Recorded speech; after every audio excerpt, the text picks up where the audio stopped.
Hello and welcome to a very special episode here at Jardin du May Fair, heaven on earth for the watch enthusiast. It is in fact Christmas. The Christmas spirit is flowing down here. I've got Hibiki Japanese whiskey, a couple of Monte Cristos, and I've brought out the old Christmas jumper for your pleasure. So, I wanted to save this watch for a Christmas episode. Why? Because I think that anyone in the world would be extremely happy to have this sitting under their tree on December 25th. So, what have we got today, guys? This is none other than the Rolex Day-Date 40 Onyx Baguette dial. It's the new model 228238. And I'll tell you right now, out the gate, I am totally in love with it. It gives me Christmas vibes for a year well done. After spending a few episodes discussing cutting-edge modern watches, it feels like today we've got a bit of an old-school treat in store for you. And what better to have an old-school treat around Christmas time?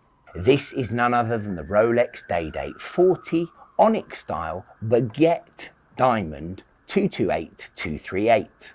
It's full 18 karat yellow gold and it measures 40 millimeters in diameter by 47.5, which makes it suitable for most wrist sizes because the length of the piece is more than manageable on a smaller wrist. Remember that the length of a watch has more of an impact on its wearability than its width, as it's the length which can create overhang, which on the wrist makes a watch appear visually a little bit too large on its wearer.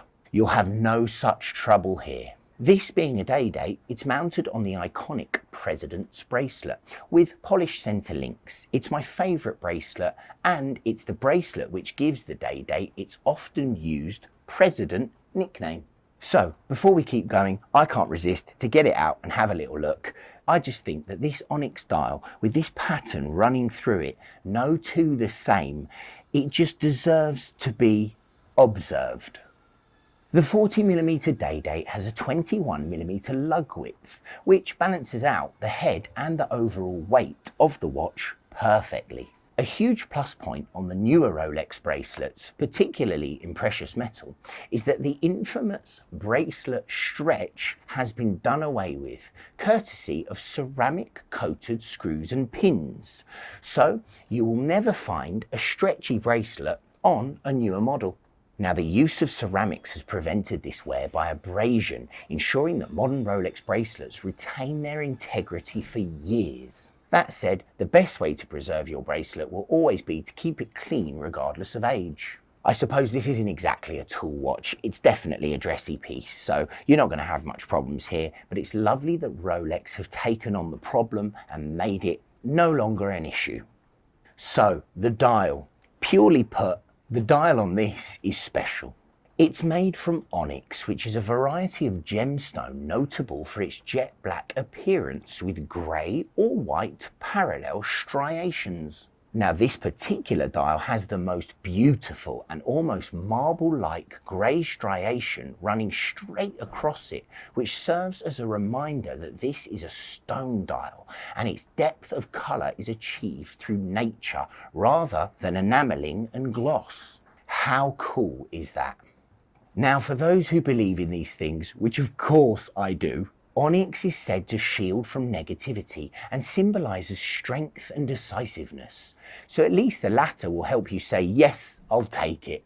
Organic dials have always been incredibly popular amongst the Rolex lines and have been used since the 1970s. Although there is a huge variation ranging from burlwood to coral via lapis, lazuli and tiger's eye, onyx is the most widely seen, as the contrast between the striking black against yellow gold has always been a winning combination. Add baguette markers into the mix and you can't go wrong. The baguettes, if you look closely, are set in yellow gold, which is a really nice touch and it ties everything together. Another interesting thing, as just a general personal side note, is I generally don't tend to go towards the black dials on day dates.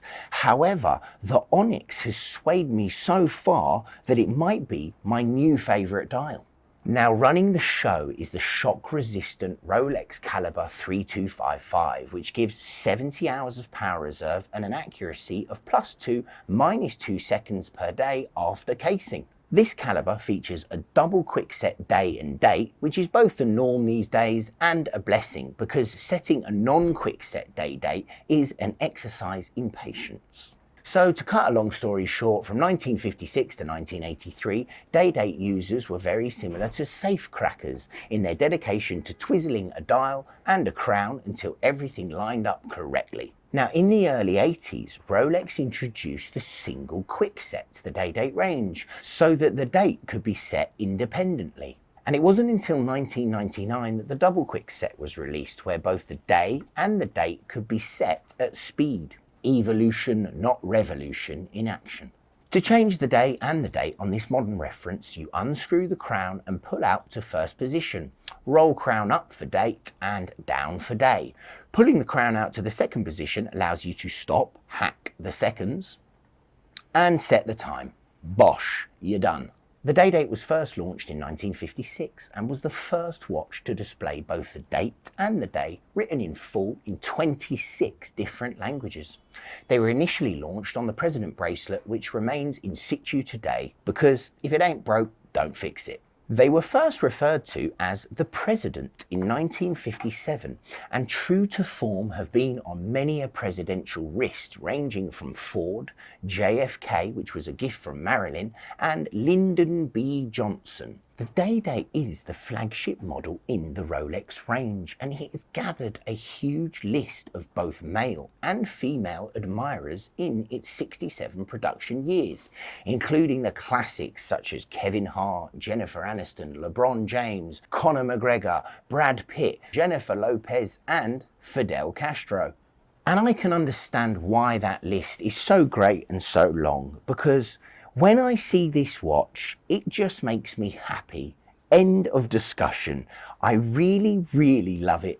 It gives you a warm, fuzzy feeling, and you can see why it's considered at the height of the Rolex range. Guys, from all of the official Watchers family, I just want to say a very Merry Christmas to you and thank you so much for supporting this channel. It has meant the absolute world to me. We've had well over 2 million views this year, 40,000 subscribers and counting. Things are moving rapidly, so please join me on this journey. Hit subscribe and I will keep these videos coming. We've got so many things planned for this year. Watch this space. Jardin du Mayfair, heaven on earth for the watch enthusiast, and a very Merry Christmas to you.